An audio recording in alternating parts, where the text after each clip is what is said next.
Hey preteens, how's it going? We are in our Starlight Station series. We're continuing to talk about the life of Joseph. Today in particular, we are talking about gifts and talents and how we can use those to help other people. You know, God has given you gifts and talents that He wants you to not just keep for yourself and use for yourself, but to use those gifts and talents to help other people. Joseph is a good example of this. In fact, he's a great example of being able to use the gifts and talents that God has given you to help other people. Now, when you're talking about gifts and talents, a really good scripture to look at is 1 Corinthians chapter 12. And if you have some time, read the entire chapter. But today, we're going to focus on starting with verse 4. It says, there are different kinds of gifts, but the same Spirit. There are different kinds of service, but the same Lord. There are different kinds of working, but the same God works all of them in all men. Now, God made you special. When God made you, He made no one else the same. There are things that you can do, ways that God has made you, that have made you specially equipped to help other people in a unique kind of way. And that's pretty amazing. So what I want you to do is I want you to start thinking now, as we're going through the life of Joseph, how you can tap into some of those gifts and talents, some of the ways that God has made you. Some of your quirks can even be used to not only glorify God, but to help other people. Now, Joseph, he is in an interesting situation. He is in prison, and he's in prison because he did something right. Potiphar's wife lied about what he did and caused him to be put into prison. And Joseph made the most out of that situation. Joseph used his gifts and talents to help everybody, not just himself. And so right now we're going to go ahead and look at Genesis chapter 40. All right, and here is the deal. Joseph's going to meet with two people. He's going to meet with the cupbearer and he's going to meet with the baker. And both of these men are going to be really high-ranking servants in Pharaoh's kingdom. First, let's talk about the cupbearer and that job. The cupbearer has a really important job because he is the one who is tasting the food before the Pharaoh eats it. Now, he's not just tasting the food to see if it tastes good, although I'm sure that's part of it. But the second part is he tests the food to see if it's poisoned. Because if someone is trying to kill the king, poisoning somebody is one way that you can do it. And so you get the cupbearer to eat this food first, and if he dies, then the king doesn't eat the food. Now the same thing, it's called the cupbearer, same thing. He drinks the liquid, whether it's water, wine, whatever it is, Diet Coke, he drinks that first to see if it's poisoned, and then the king can drink after. Now, the cupbearer is one person that the king especially has to trust because, the cupbearer has the job of basically putting his life on the line with every bite, with every drink. And he's putting his life on the line for the king. Now, the king has to trust that cupbearer. The cupbearer has to know that his life is being used for the safety of the king. And the cupbearer could go, oh yes, I am drinking this. It tastes wonderful. Here, you can have this. And it has poison in it and the king dies. The king doesn't want that. So the king builds a relationship with the cupbearer to say, listen, you and I, we're in this together, okay? I want to build trust with that person because my life depends on what he does as a king. So, cupbearer, huge, big, important job. And in fact, the cupbearer also had the ear of the king, meaning a lot of times because that trust is there, the cupbearer can talk to the king in a way that few other people might be able to. Of course, he has to watch his words, but again, that trust is being built between these two people. Now, the baker. Baker is similar in the fact that he is preparing all of these things for the king. Now, not only does his food have to be presented well or taste really good, but again, his job is to feed the king, to nourish the king, and make sure that his food isn't being poisoned as well. So there are two people in this process of trying to protect the king when it comes to eating. So these are the two people that Joseph is going to interact with. High-ranking officials, high-ranking servants in the Pharaoh's kingdom in Egypt. So here we go. Genesis chapter 40 says, "Sometime later, the cupbearer and the baker of the king of Egypt offended their master, the king of Egypt. Pharaoh was angry with his two officials, the chief cupbearer and the chief baker, and put them in custody in the house of the captain of the guard, in the same prison where Joseph was confined. The captain of the guard assigned them to Joseph, and he attended them." Now, here's the side thing. Joseph was in prison, but he found favor in the eye of the warden. The warden is the guy who's in charge of the whole prison. So the warden actually let Joseph run part of the prison. That means whatever Joseph did, the prison warden was fine with it. He let him just kind of do his thing. He let him run, if not all the prison, at least a significant portion of it, which is kind of huge.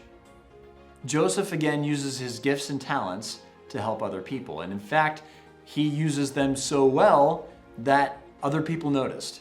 And other people noticed how well Joseph does with running things. Potiphar put him in charge of everything in his house as a servant.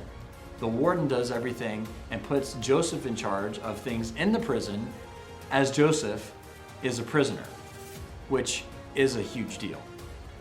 Because the prison guard, the warden, his life depends on keeping order in the prison. So he's putting his life into Joseph's hands by allowing Joseph to run things in his prison. Huge deal. All right. After they had been in custody for some time, each of these two men, the cupbearer and the baker of the king of Egypt, were being held in prison. They had a dream on the same night, and each dream had a meaning of its own. When Joseph came to them the next morning, he saw that they were dejected. So he asked Pharaoh's officials who were in custody with him in his master's house, "Why are your faces so sad today?" "We both had dreams," they answered, "but there is no one to interpret them." Joseph said to them, "Do not interpretations belong to God? Tell me your dreams." So the chief cupbearer told Joseph his dream. He said to him, "In my dream I saw a vine in front of me, and on the vine were 3 branches. As soon as it budded, it blossomed, and its clusters ripened into grapes. Pharaoh's cup was in my hand, and I took the grapes and squeezed them into Pharaoh's cup, and put the cup in his hand." "This is what it means," Joseph said to him. "The 3 branches are 3 days. Within 3 days, Pharaoh will lift up your head and restore you to your position, and you will be put in Pharaoh's cup. You will put Pharaoh's cup in his hand, just as you used to when you were his cupbearer.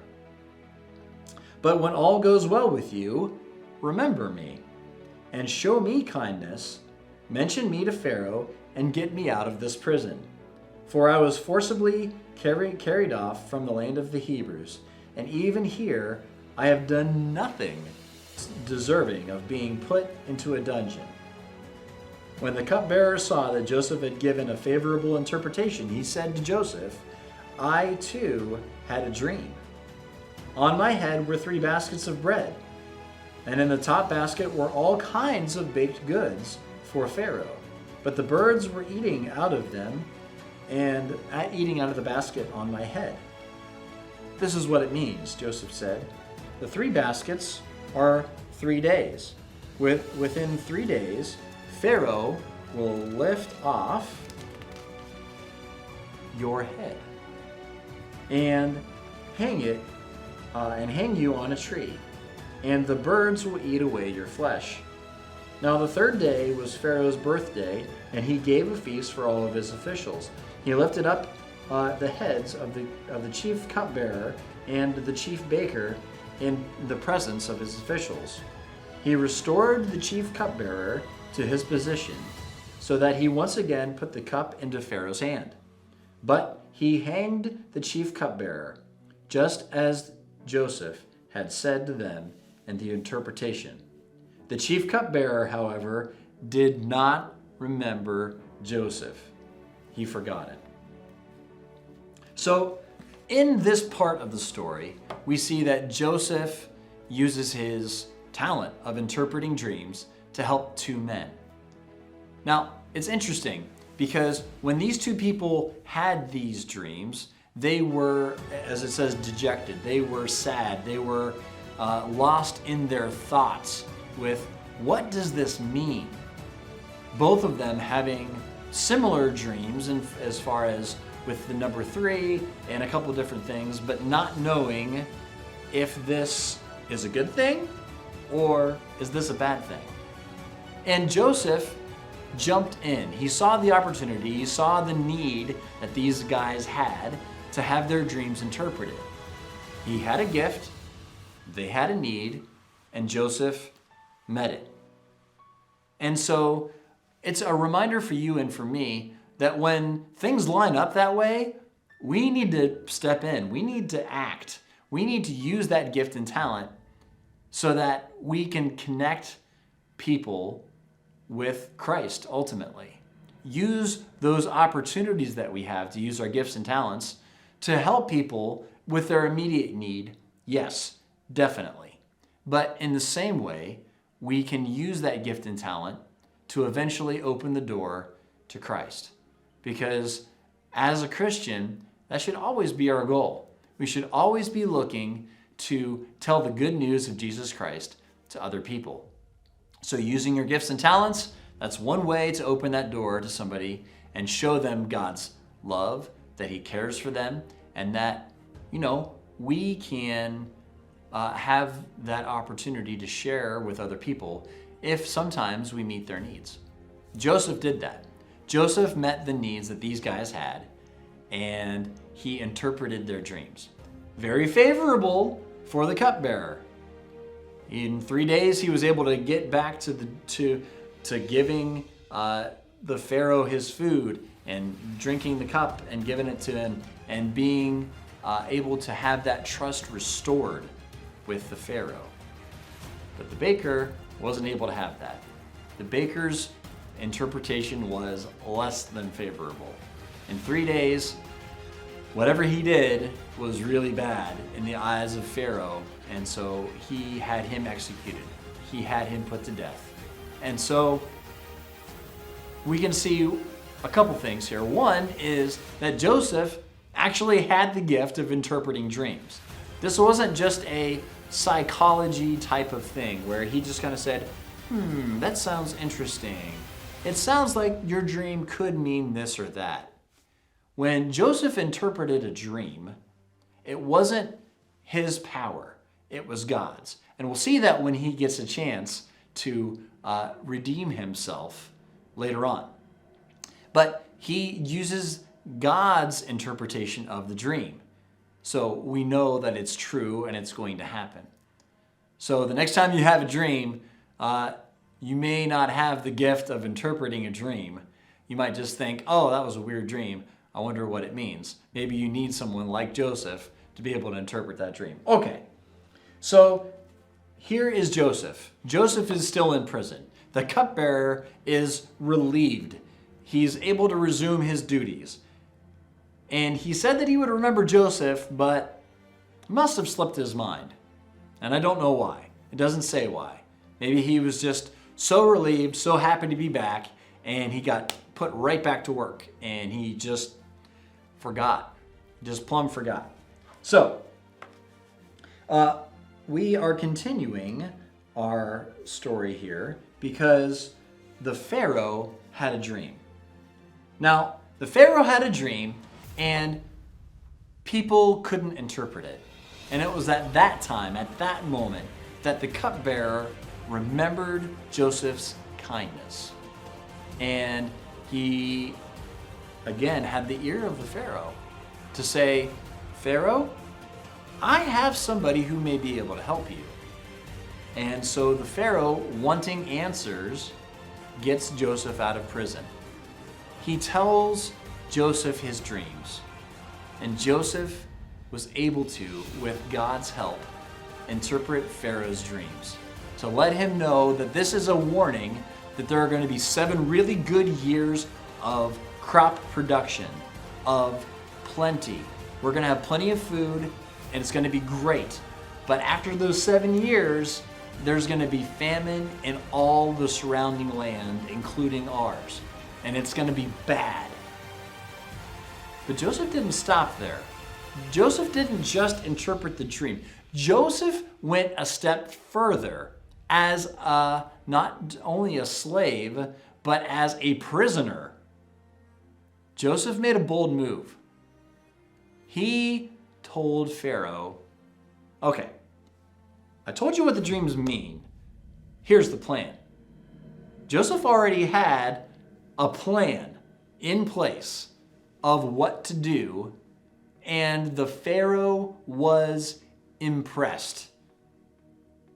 The Pharaoh was ready to put Joseph in charge of that plan. And not only was Joseph able to put forth a plan that was going to save Egypt, but the Pharaoh put him in charge of Egypt, only answering to Pharaoh himself. That is huge. Joseph is a foreigner. He's a Hebrew. He's not Egyptian. Joseph used his gifts and talents so well that other people could not help but recognize God's favor with Joseph as he lived his life, as he used his gifts and talents. So, what does that mean for you? What does that mean for me? I want you to think of your gifts and talents. There are different ways to figure out maybe what those gifts and talents might be. There are different spiritual gifts that are given to each of us. There are spiritual gifts that we can develop over time. God can give gifts and talents to people. God can take them away. Think about this. What are the things that you like to do? What do you like to do? Besides just video games and maybe some sports, what do you like to do? Are you a good listener? Are you someone who can use your muscles to go and help other people? Are you attentive to other people's needs? And if you are, then some of those things that you can do might not be mind-blowing. Sometimes just helping pack food in the food pantry. That's something God has given you an ability to be able to use. Time can be used in many different ways. How you use your time is up to you. But God has given you a specific set of skills that nobody else in this entire world has. You need to figure out what you can do and how you could use those gifts for God's kingdom. You can do that. So, what do I want you to do? I want you to find out, what is it? What are you talented at? And how can you use that not only for God, but more specifically, how can you leverage that to help other people? Other people need help. Everybody around you needs help. What can you do to help other people? And when you do, you show them the love of Christ. You do so with a good attitude. You can't just be like, all right, I'm helping you out. Aren't you going to thank me? All right, I guess I'm going to help you. Instead, having a joyful attitude makes all the difference. Because again, we are helping other people with the love of Christ, with the love that God has for us. So, that's a lot to process, a lot to think about. And with those types of things, I have a couple questions I want you to consider. Again, what kind of gifts do you think that you have? Think about things that you like to do. And how can you honor God with those gifts and talents? Honoring God is at the top. God gave those gifts to you for a reason, so that you can use them to glorify Him. So use them. Don't let them go to waste. Use them for God. All right, that's all I've got for you guys this week. I'll catch you guys next time.